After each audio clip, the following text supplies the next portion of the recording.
السلام عليكم ورحمة الله وبركاته. أهلا وسهلا ومرحبا بكم أيها الإخوة الفضلاء والطلاب الأعزاء والمشاهدون الكرام. আরবি ভাষার প্রিয় শিক্ষক ও শিক্ষার্থীবৃন্দ এবং দেশ ও প্রবাস থেকে যে যেখান থেকেই আমাদের সাথে যুক্ত হয়েছেন সকলকে আরবি ভাষার দার্সে স্বাগতম। সম্মানিত দর্শকবৃন্দ, সামনে আসছে কোরবানির ঈদ। কোরবানির ঈদ উপলক্ষে বিভিন্ন মাদ্রাসায় আরবি এবং বাংলা দেয়াল পত্রিকা প্রকাশ করে থাকে। এটি একটি খুব ভালো উদ্যোগ। লেখালেখি চর্চা করার ক্ষেত্রে এবং লেখালেখি উন্নত মানের হওয়ার জন্য দেয়াল পত্রিকা একটা অত্যন্ত সহায়ক ভূমিকা রাখে। তো দেয়াল পত্রিকার মাধ্যমে একজন শিক্ষার্থীর মাঝে লেখালেখির প্রতি আগ্রহ তৈরি হয় এবং সে যেন নিয়মিত লেখে, সেজন্য সে স্বতঃস্ফূর্তভাবে দেয়াল পত্রিকায় লেখা প্রদানের মাধ্যমে সে অংশগ্রহণ করে থাকে। তো অনেক শিক্ষার্থী আরবি রোজনামচা লেখে, গল্প, প্রবন্ধ, বিভিন্ন কিছু লেখে, বিভিন্ন গল্প, বিভিন্ন ধরনের ঘটে যাওয়া সুখের ঘটনা, দুঃখের ঘটনা, মনের আবেগ, অনুভূতি, সুখ দুঃখের বিভিন্ন চিত্র তারা আরবি ভাষায় কিংবা বাংলা ভাষায় প্রবন্ধের মাঝে, গল্পের মাঝে ফুটিয়ে তোলে। এরপর সেটা দেয়াল পত্রিকায় প্রকাশ হলে তারা খুব আনন্দিত হয়, খুশি হয় এবং পরবর্তীতে আরও অনেক লেখার প্রতি উদ্বুদ্ধ হয়। এই জন্য দেয়াল পত্রিকার ভূমিকা অবশ্যই অপরিসীম। তো এই দেয়াল পত্রিকা প্রকাশের ক্ষেত্রে আমি কয়েকটি কথা বলতে চাই। এই বিষয়গুলো যদি খেয়াল করা হয় তাহলে ইনশাল্লাহ আরও অনেক উপকৃত হবেন। একটি হচ্ছে যে দেয়াল পত্রিকায় সকলে যেন লেখা জমা দেয়। একটা মাদ্রাসার সকল শিক্ষার্থী যেন স্বতঃস্ফূর্তভাবে অংশগ্রহণ করে। কিছু ছাত্র লিখবে, কিছু ছাত্র লিখবে না, এমন যেন না হয়। সকল শিক্ষার্থী যেন অংশগ্রহণ করে, তার লেখা জমা দেয়। এই জন্য দেয়াল পত্রিকা প্রকাশের আগে সকল শিক্ষার্থীদেরকে নিয়ে তাদেরকে নিয়ে আলোচনা করা, তাদেরকে বুঝানো, দেয়াল পত্রিকার লেখা দেওয়ার প্রতি তাদেরকে উদ্বুদ্ধ করা এবং লেখার গুরুত্বটাকে বুঝিয়ে দেওয়া।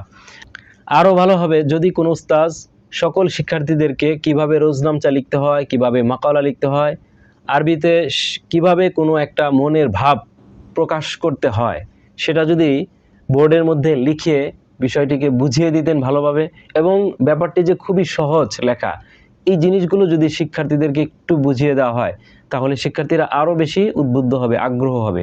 আমাদের দেশের অধিকাংশ শিক্ষার্থী আরবি ভাষাকে প্রচণ্ড ভয় পায়, বলতে ভয় পায়, লিখতে তো আরও অনেক ভয় পায়, পড়তেও অনেকে ভয় পায়। দার্সের বাইরে কোনো কিতাব পড়তেই চায় না, ভয় পায় যে এত কঠিন মনে হয়, পারবো কি না, এই চিন্তায় সে দার্সের বাইরে কোনো আরবি সাহিত্যের কিতাব সাহসী পায় না, পড়তে সে ধরেই না। তাই কোনো উস্তাদ যদি শিক্ষার্থীদেরকে লেখালেখিটা যে খুবই সহজ বিষয়, কয়েকদিন চর্চা করলেই কিন্তু মোটামুটি মনের ভাব প্রকাশের মতো দক্ষতা এবং যোগ্যতা অর্জন হয়ে যায়। আর প্রথম দিনই আপনার লেখা কিন্তু আহমদ আমিনের মতো হবে, মুস্তফা লুৎফি আল মানফালুতির মতো হবে। প্রথম দিনেই আপনার লেখা শেখ আবুল হাসান আলী নদভী রহমতুল্লাহ আলাইহির মতো হবে। প্রথম দিনেই আপনার লেখা কামেল কিলানির মতো হবে, এই আশা করাও উচিত না। প্রথম দিকে আপনি লিখবেন, লেখা একটু ভুল হবে, এরপর আবার লিখতে থাকবেন, সেটাকে আরও সুন্দর করার চেষ্টা করবেন, একটু কম সুন্দর হবে, ধীরে ধীরে ধীরে ধীরে ইনশাল্লাহ আপনার লেখা মানোত্তীর্ণ হবে। তো এভাবে প্রথমত আগে লেখাটা তো অস্তিত্বে আসতে হবে, লিখতে হবে। তো শিক্ষার্থীদেরকে সকলকে উদ্বুদ্ধ করতে হবে যে লেখার, সকলে যেন লেখা জমা দেয়। এরপর প্রকাশ করার ক্ষেত্রে আমরা যেটা করে থাকি যে বাছাইকৃত কিছু ছাত্রের রোজনামচা বা মাকালা আমরা দেয়াল পত্রিকায় প্রকাশ করে থাকি, আর অনেক শিক্ষার্থীদের লেখা তাদেরকে আমরা ফিরিয়ে দেই, সেই লেখাগুলো প্রকাশ করি না। এটাও একটা বড় ভুল। যখন একজন শিক্ষার্থী খুব কষ্ট করে, পরিশ্রম করে, রাত জেগে সে একটা লেখা তৈরি করলো, তৈরি করার পর যখন সে লেখাটা জমা দিল, দেয়াল পত্রিকা প্রকাশিত হওয়ার পর সে আগ্রহের সাথে দৌড়ে ছুটে যায় আমার লেখাটা ছেপেছে কিনা। যাওয়ার পর যখন দেখে যে তার লেখাটা ছাপা হয়নি, তখন তার মনটা খুব ব্যথিত হয়ে যায়, আর সে লিখতে উদ্বুদ্ধ হয় না। যার কারণে তার ভেতর যে একটা লেখক সত্তা ছিল, সে যে লেখার প্রতি তার যে আগ্রহ ছিল, সেটা দিন দিন হারিয়ে যায়। অন্তরে যদি একজন শিক্ষার্থী গিয়ে দেখে যে তার লেখাটা ছাপা হয়েছে, তখন কিন্তু সে খুব খুশি হয়, আনন্দিত হয়, সে উল্লসিত হয় এবং পরবর্তীতে আরও এ জাতীয় লেখা প্রস্তুত করার জন্য সে উদ্বুদ্ধ হয়। সে নিজেকে প্রস্তুত করে যে আমি এরকম আরও অনেক লিখব। এই জন্য উচিত হচ্ছে সকলের লেখাই যেন ছাপা হয়। সম্পাদকদের আসলে কাজ কি? সম্পাদকের কাজ হচ্ছে তো খারাপ লেখাকে সুন্দর করা, ভুল লেখাগুলোকে সংশোধন করে সেটাকে ছেপে দেওয়া, প্রকাশ করা। তো সম্পাদক যদি শুধুমাত্র ভালো ভালো ছাত্রদের লেখা প্রকাশ করে, যাদের লেখা খুব সুন্দর শুধু তাদেরটাই ছেপে দেয়, তাহলে তো এখানে সম্পাদনার কোনো কাজ হলো না। যারা ভালো তারা তো ভালোই।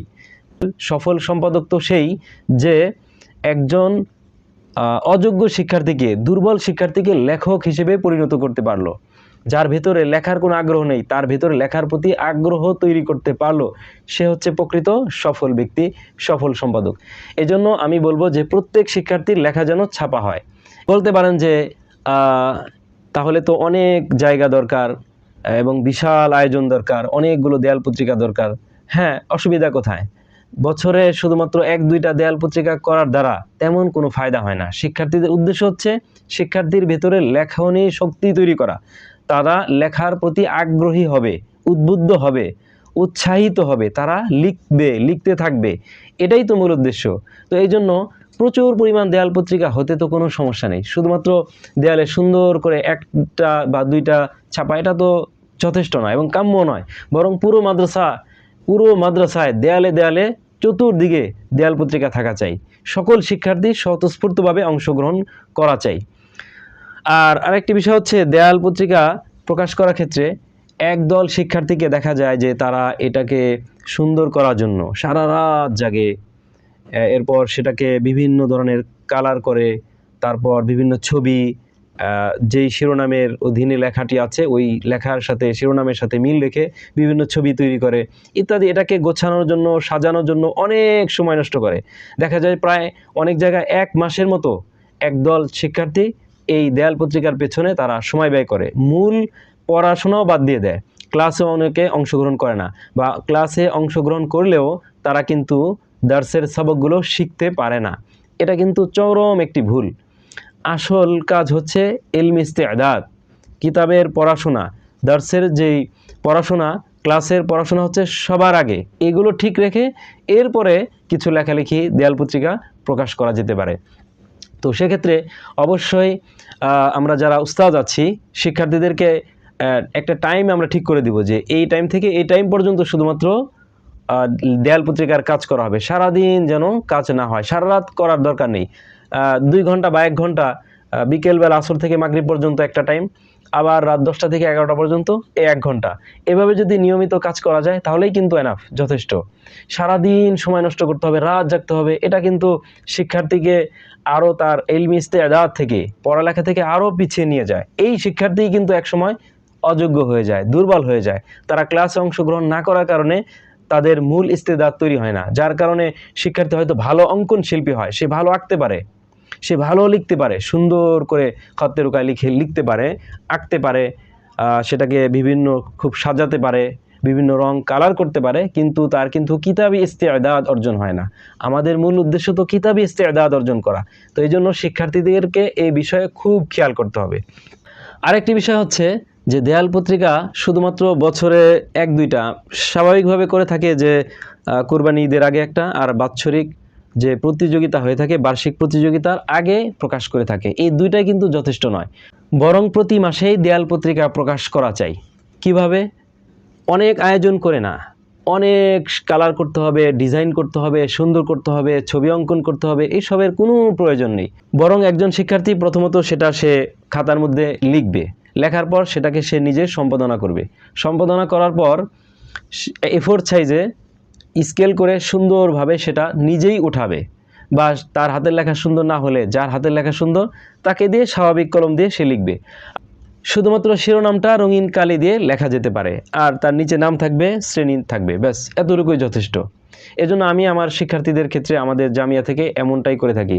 আমাদের মাদ্রাসা থেকে বছরে প্রায় 4-5টা আরবি পত্রিকা বের করে থাকি আমরা। এমনকি একদম প্রথম বর্ষের প্রায় 3-4 মাস অতিবাহিত হওয়ার পর থেকেই শিক্ষার্থীরা লিখতে শুরু করে।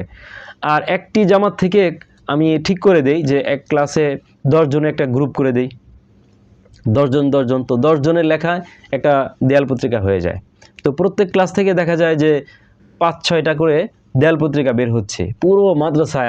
আপনাদেরকে স্বাগতম, আমাদের মাদ্রাসায় সকলে আসবেন, দেখবেন যে পুরো মাদ্রাসায় দেয়ালে ভরপুর প্রচুর পরিমাণ দেয়াল পত্রিকা, যেদিকেই তাকাবেন সেদিকেই শুধু দেয়াল পত্রিকা দেয়াল পত্রিকা। আমরা অত বেশি আয়োজন করি না, বেশি অঙ্কন টঙ্কন ডিজাইন এগুলোর পক্ষে আমি না, কখনোই না। আগে পড়ালেখা, এরপর বাকি সব কাজ। হ্যাঁ, লেখনী শক্তি বৃদ্ধি করার জন্য তারা লিখবে এবং তাদের লেখাগুলো দেয়ালে প্রকাশ করবে। এমনকি সেটাও যদি সম্ভব না হয়, মানে জামাত জামাত করে সম্ভব যদি নাও হয়, তো আমরা যারা উস্তাদ আছি আমরা মাদ্রাসায় একটা জায়গা নির্ধারণ করতে পারি, দেয়ালের একটা জায়গা, এখানে উন্মুক্ত লেখা প্রকাশের জায়গা। সেখানে যে কোনো শিক্ষার্থী তাদের লেখা প্রকাশ করতে পারে। এটার জন্য কোনো নিয়ম টিয়ম কোনো কিছু লাগবে না। ধরুন একজন শিক্ষার্থী সে একটা কাগজের মধ্যে সে 1 পৃষ্ঠা লিখেছে, তার মনের একটা আবেগ বা কোনো গল্প কিংবা কোনো একটা ঘটনা সে আরবিতে লিখে 1 পৃষ্ঠা লিখে ব্যাস ওইটা সে ওই দেয়ালে টানিয়ে দিবে। শিরোনাম থাকবে, তার নাম থাকবে, শ্রেণী থাকবে, ব্যাস এতটুকুই যথেষ্ট। অন্য কারো লেখা লাগবে না, শুধুমাত্র ওই একজন শিক্ষার্থী তার লেখাটা সেখানে টানিয়ে আসবে। টানানোর পরে দেখবেন পরের দিন অনেক শিক্ষার্থী সেখানে গিয়ে ভিড় জমিয়েছে তার লেখাটা পড়ার জন্য, যে কি লিখেছে। দেখবেন এটা আকর্ষণ আরও বেশি যখন অন্য সকল শিক্ষার্থী দেখবে যে অমুকের লেখাটা প্রকাশিত হয়েছে, সে এখানে চেপেছে, দেখবেন সবাই পড়বে এবং অন্যেরাও উদ্বুদ্ধ হবে যে না, এরকম আমাকেও লিখতে হবে। পরের দিন আপনাকে বলতে হবে না, শিক্ষার্থীরা অটোমেটিক যার যার মতো লিখে ওখানে টানিয়ে দিয়ে আসবে। হ্যাঁ, এক্ষেত্রে ভুল হতে পারে, শিক্ষার্থীদের অনেক ভুল হবে, ভুল হতেই পারে। ভুলটাই আমি বলবো যে ভুল হোক, তবুও শিক্ষার্থীদেরকে লিখতে দেন। প্রথমেই আমরা করে থাকি যে প্রচুর ভুল ধরি, যে একজন ছাত্র লিখেছে আমরা ভুল ধরি, শিরোনামটা সুন্দর হয়নি, গল্পটা সুন্দর হয়নি, শুরুটা ভালো হয়নি, শেষটা ভালো হয়নি, কি লিখেছে, এই তার এজাফাতের ভুল হয়েছে, মুজাক্কার মুন্নাসের ভুল হয়েছে, তার এই আরবগত ভুল হয়েছে, এখানে এই ব্যবহারগত ভুল, এই শব্দগত ভুল। এত ভুল যদি একজন শিক্ষার্থীকে ধরা হয়, একজন ছাত্র যদি আর একজন ছাত্রকে বলে তুমি কি লিখেছো, এভাবে যদি তাচ্ছিল্য করা হয়, তাহলে এই শিক্ষার্থী তার ভিতর যে লেখক সত্তা সেটা হারিয়ে যাবে। ভুল তো হবেই, প্রথম দিনেই তো কেউ আহমদ আমিন হয় না। আবুল হাসান আলী নদভী রহমতুল্লাহ আলাইহি তো প্রথম দিনেই তিনি আবুল হাসান আলী নদভী হননি, তিনি তো প্রথমে এইরকম ভুলভাল লিখেছেন। এভাবে লিখতে লিখতে তিনি একজন জগৎ বিখ্যাত লেখক হয়েছেন। তো শিক্ষার্থীদেরকে তাদেরকে উদ্বুদ্ধ করা এবং তারা যাই লেখুক সেটাকে সাবাস বলা, মারহা মারহা, তাদেরকে উদ্বুদ্ধ করা এবং তাদেরকে প্রশংসা করা যে মাশাআল্লাহ অমুক শিক্ষার্থী খুব চমৎকার লিখেছে, উস্তাদ তাকে ডেকে পারলে পুরস্কার দিবে, সকলের সামনে তার প্রশংসা করবে। ভুল হোক, ভুলটা বলার দরকার নেই, ভুলটা পরে যখন সে লিখতে লিখতে লিখতে প্রচুর লিখছে তখন তাকে ডেকে বলা যে তোমার এই জায়গাটাতে ভুল হয়েছে, এটাকে এভাবে লিখলে আরও সুন্দর হবে। তাহলে সে দেখবেন তার ভিতরে লেখক সত্তা তৈরি হবে, সে নিজে একসময় লেখক তৈরি হবে। ভাই, লেখক তো আর একদিনে তৈরি হয় না, লিখতে লিখতে পরিশ্রম করতে করতে করতে করতে একজন অনেক বড় লেখক হয়ে যায়। যেই শিক্ষার্থীকে দেখছেন যে সে ভালো লিখতে পারে না, পড়তে পারে না, যোগ্যতা নেই, এই শিক্ষার্থী যদি নিয়মিত চর্চা করে, লিখতে থাকে, চর্চা করতে থাকে, সে পড়তে থাকে, মেহনত করে, একসময় এই দুর্বল শিক্ষার্থী বিশাল বড় লেখক হয়ে যাবে ইনশাআল্লাহ। তো আমরা যারা উস্তাদ আছি শিক্ষার্থীদেরকে সবসময় উৎসাহিত করব লেখালেখির প্রতি। তো আমরা বলছিলাম যে দেয়াল পত্রিকা প্রকাশ একাধিক বছরে, মাসে অন্ততপক্ষে একটা না হলেও 2 মাস পর পর যেন একটি দেয়াল পত্রিকা বের হয়, আরবি দেয়াল পত্রিকা। তো এভাবে বছরে যদি 5 থেকে 6টা দেয়াল পত্রিকা প্রকাশিত হয় এবং প্রত্যেক শ্রেণী থেকেই সকলেই যেন লেখে, সেই বিষয়টাকে গুরুত্ব প্রদান করা, তাহলে দেখবেন এই শিক্ষার্থীরা একসময় অনেক ভালো লিখতে পারবে। আর যদি নাই লেখে বা বছরে ওই 1-2 বার লেখে, তাহলে সে যত মেধাবী হোক একদিন সে লিখতে সক্ষম হবে না। তো প্রিয় শিক্ষার্থী বন্ধুরা, সকলকে অভিনন্দন, স্বাগতম। যারা দেয়াল পত্রিকায় লিখছেন, যারা লেখালেখি করছেন, তাদের সকলকে আমার পক্ষ থেকে অভিনন্দন এবং স্বাগতম। আপনারা লিখে যান, একদিন ইনশাআল্লাহ চমৎকার লিখতে পারবেন। আপনার লেখা লক্ষ লক্ষ মানুষ পড়বে ইনশাআল্লাহ। সকলের শুভকামনা করছি। আজকে এখানেই শেষ করছি। আসসালামু আলাইকুম ওয়া রাহমাতুল্লাহি ওয়া বারাকাতুহু।